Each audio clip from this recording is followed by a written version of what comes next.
Hey everyone, today is March 7th, 2017. I just want to do a follow-up video really quick to do some venting. Um, I have my short-term disability that's supposed to kick in as of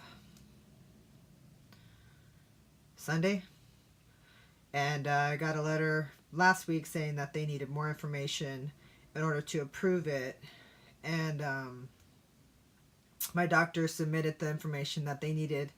And I got a call today saying that it wasn't enough. It wasn't substantial enough for them to deem that it was actually non-elective surgery, which I'm on a slippery slope right now. It really technically was an elective surgery because it wasn't covered by my insurance. I had to pay for all this out of pocket.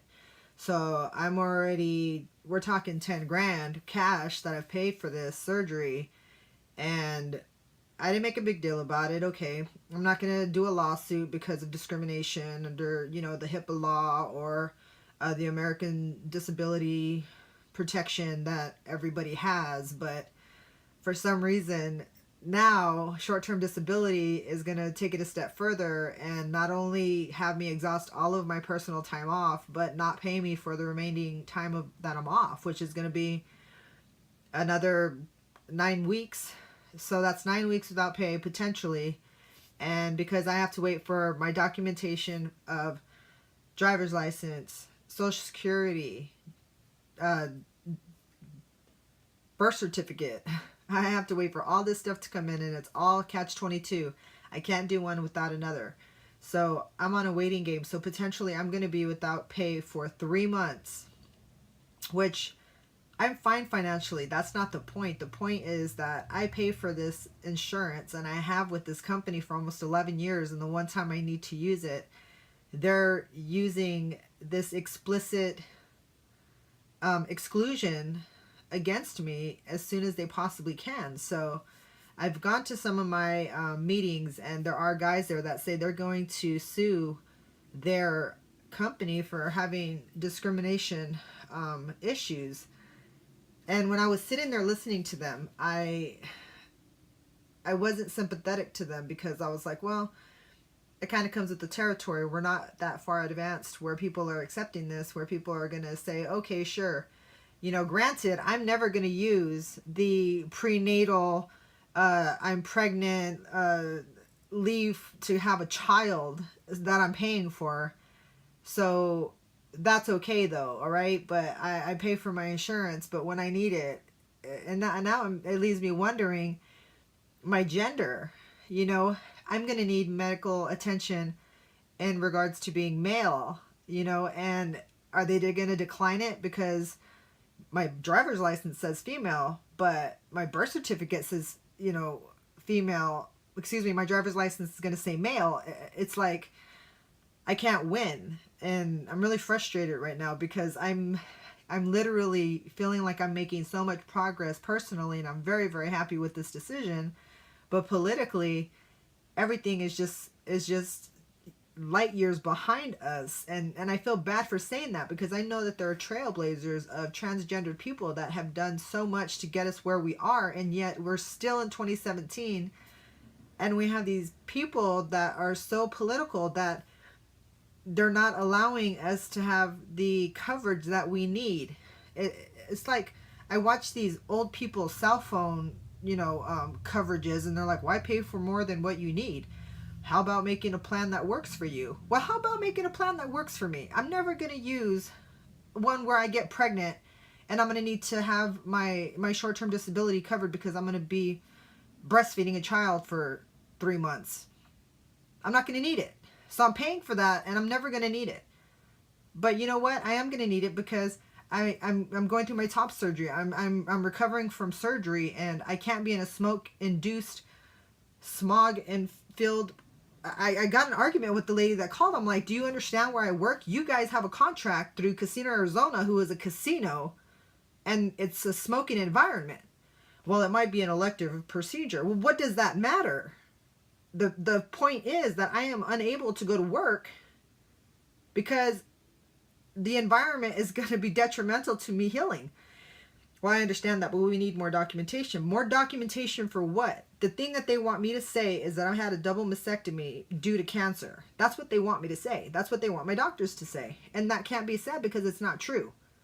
Or they want to force me or my caretakers to say it's a transgendered reassignment surgery, which will be a clause in their little sick, twisted game for them not to cover me. So either way, I'm screwed. So, screwed in the sense that I'm angry because this should be something that's covered for me. It should be something that's given. I shouldn't have to jump through hoops to get coverage for something that I've paid for my entire career with this company. Paid for. And used very, very little. Very, very little. So the one time I actually need my short-term disability and expect it to be there, they're going to have me jumping through hoops. I'm tired half the time. You know, my incisions are healing, so I'm in pain half the time. I don't have the patience for this. But the more I think about it, the more I'm going to have to look into a possible lawsuit, because this is so ridiculous. I'm going to have to bring this to light somehow, because if I'm going through this at a multi-million-dollar, possibly billion-dollar company, and they're going to accept this, then what am I going to lose? You know? I make really good money with what I do, but that's not everything. Sometimes you have to just take a stand. And that's where I'm at this point. You know, I have enough background and experience in education where I might not make what I'm making right now, but you know what? I have ethics, and I can't just idle by and be like, okay, sure. It has, at this point, it's the principle of the matter. So at this point, if they don't approve the 3 weeks before my surgery and they do the 30 days after the surgery and my restrictions are enough for them to pay me, then I may compromise and be satisfied with that. If they deny the entire thing based on the fact that they are not given explicit reasoning why I had a double mastectomy, then at that point, I'm gonna have to take action somehow. And I never thought I'd be at this point. I would never really thought I would have to be at this point with this company, because everything seemed like it was smooth sailing.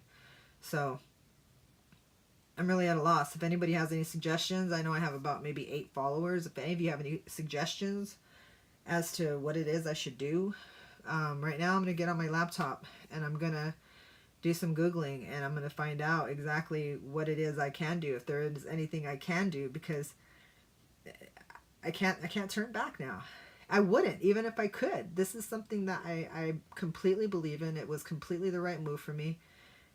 And I'm not gonna apologize to anybody, and I'm not gonna back down. And it sucks that I can't just say I'm transgendered. It's a dysphoria. It's a medically, clinically recognized thing.